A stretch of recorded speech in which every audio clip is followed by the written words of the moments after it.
Cemas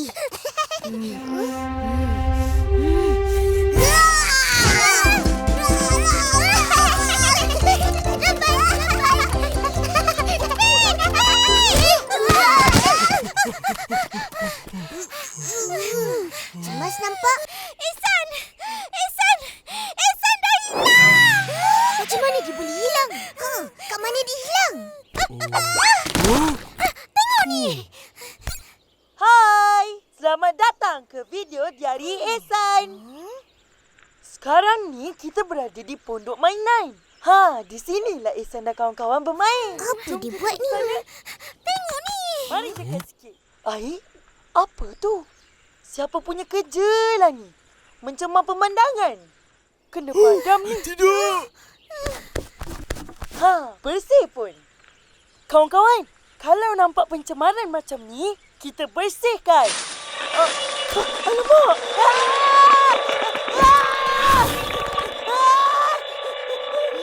Kan saya sudah cakap, jangan kacau itu tanda.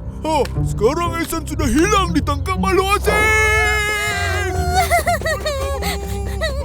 Intan payung!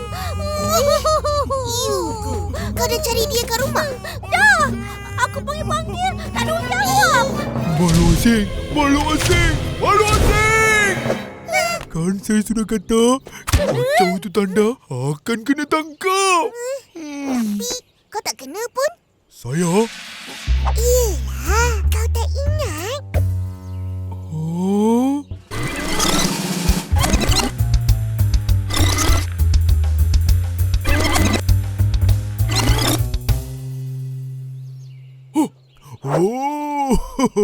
Saya selamat sebab menyorok dalam rumah. Tidak, saya lupa. Saya tak boleh keluar rumah. Saya dalam bahaya.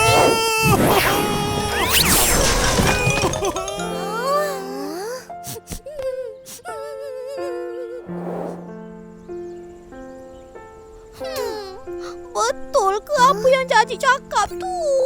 Memang taklah. Kita tak perlu risau. Kejap lagi Ihsan mesti muncul. Dia mesti tengah cari telefon dia.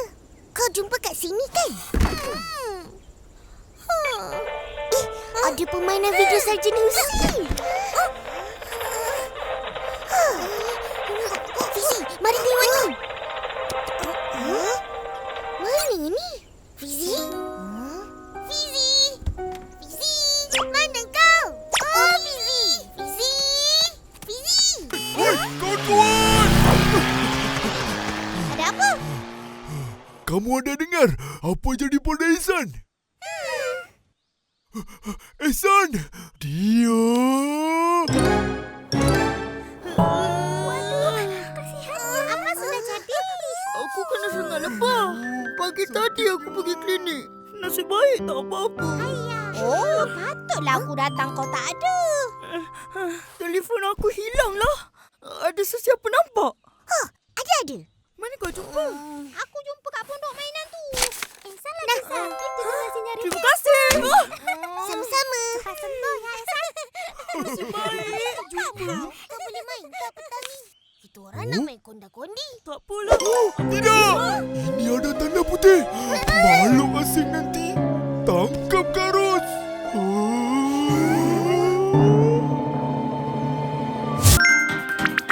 Pengikut aku di media sosial makin ramai. Mereka suka gambar-gambar yang aku letak. Semuanya cantik dan bergaya.